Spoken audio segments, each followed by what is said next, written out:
Let's be honest, no one likes to be stolen from, especially you. And you're here mainly because you want to make sure you're not being taken advantage of and not being stolen from, or you don't want to put yourself in a position in the future where you could be stolen from. Either way, I've got you covered in this video. So today we're going to talk about, does the insurance company steal my cash value inside of an IUL? Because the truth of the matter is, when it comes to insurance agents, they're broken into three different groups. So you have insurance agents that push whole life product, you have insurance agents that push IUL product, and you have insurance agents that push term life products. So three different insurance products. And essentially, they're in a competition with each other. So they kind of bash each other a lot. So what happens is they usually go out and try to point out flaws in the other product so that their product looks better. It's pretty straightforward. It is what it is. It doesn't matter if it's insurance, if you're selling burgers, it's always going to be some type of competition. And I'm all for it. I do believe it can be healthy to an extent because it does keep everyone in check. But when you start to mislead people, that's when I have a problem with it. Because essentially, when people are pushing their product, sometimes they are misleading. And that's why I do say it's good for someone else to come in and say, hey, I know they said that, but that's not true. But when they're saying something that's completely false, then essentially I want to make sure I jump in and straighten it out. And not that I'm Robin Hood or something like that, but I'm in a position where I offer all three and I focus on learning and knowing and sharing the pros and cons of all three so I can give you an honest opinion. So let's go over exactly what happens to your cash value when you die so you can see if the insurance company is actually stealing your money or not. So when you die, there's three different scenarios you can be in, and you actually decide which one benefits you the most when you're setting up the product. So first, we're gonna have an increasing death benefit. So with the increasing death benefit, this is what happens. So you have your death benefit, which is how much that pays out when you pass away. So in this example, let's just use $100,000 to make the numbers easy. So it's a $100,000 death benefit. Then you also have a cash value. So let's say your cash value is $60,000, right? So what happens is when you die in an increasing death benefit, it takes your $100,000 death benefit and it increases it by your cash value. So if your cash value was $60,000, then your death benefit payout to your beneficiary, which is income tax free, would be $160,000. So it doesn't matter if it was $80,000, if it was whatever is in your cash value gets added to your initial death benefit, and that's the amount of death benefit when you purchase the product. So there's always an initial death benefit. So you take that initial death benefit and you add the cash value, and that's your increasing death benefit. So you choose an increasing death benefit option, cash value plus your death benefit will pay out. So all of it pays out. So there's no question when it comes to increasing, because that's probably the most straightforward of the three that I'm going to cover. Cash value plus death benefit paying out is an increasing death benefit. So the second type of death benefit payout is the one that gets the most controversy, and that's a level death benefit. So with a level death benefit, that just means you decide you want to have a level death benefit. So if it's $100,000, that means when you die, you want that $100,000 to pay out to your beneficiary income tax free. You don't want it to increase, decrease, anything like that. You want it to be level. So in that scenario, let's say you have $40,000 you've put in out of your pocket, and let's say that $40,000 has been earning compound interest and it has grown to $80,000. Okay, you have $80,000 in cash value. You put in 40, it grew to 80. The $80,000 is your cash value, and the death benefit is $100,000. So in your mind, look at those three categories: what you put in, the actual cash value, and then the death benefit: 40, 80, 100. So when you die, $100,000 is going to pay out to your beneficiary. So outside looking in, it's easy to show that to a client that says, hey, you have $80,000 in cash value here. It says $80,000, but you have a death benefit of $100,000. But when you die, $100,000 pays out. That means the insurance company has kept your $80,000.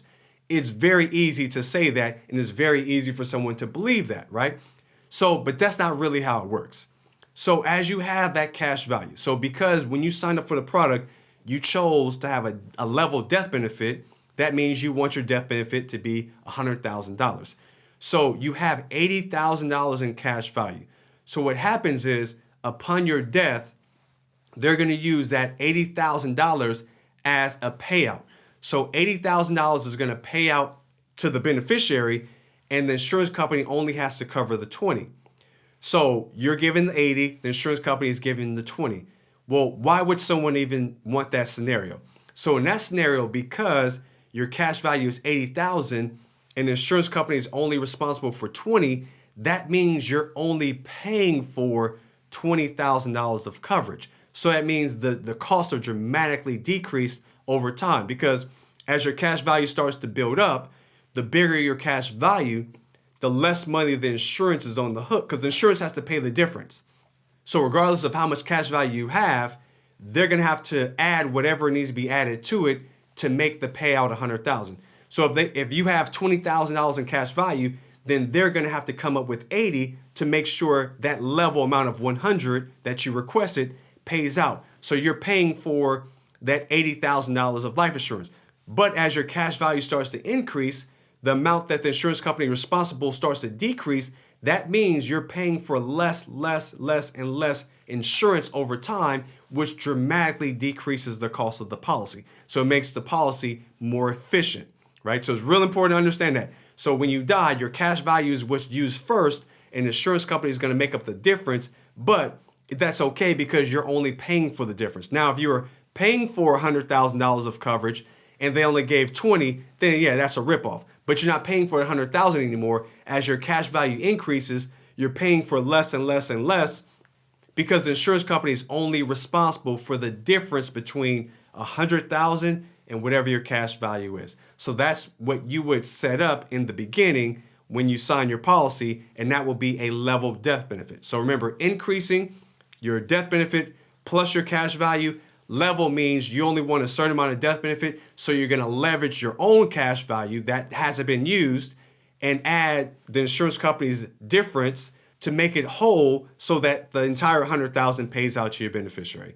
So that is a very easy way to mislead a client, is to show them that, hey, you have $80,000 in cash value, you have a $100,000 death benefit, they're going to pay out the $100,000, and then they're going to keep your $80,000, right? Most people would believe that if it was told to them, because you're looking at the paper and it just makes sense from what you're looking at. But now as you understand how it works underneath the hood, well, you're not paying for $100,000. You're only paying for 20 or 30, whatever the difference is between your cash value and the death benefit. So it's lowering the cost, because insurance costs money. So you're lowering the cost, but at the same time, you're getting the ideal payout, which you wanted, which was the $100,000. Okay.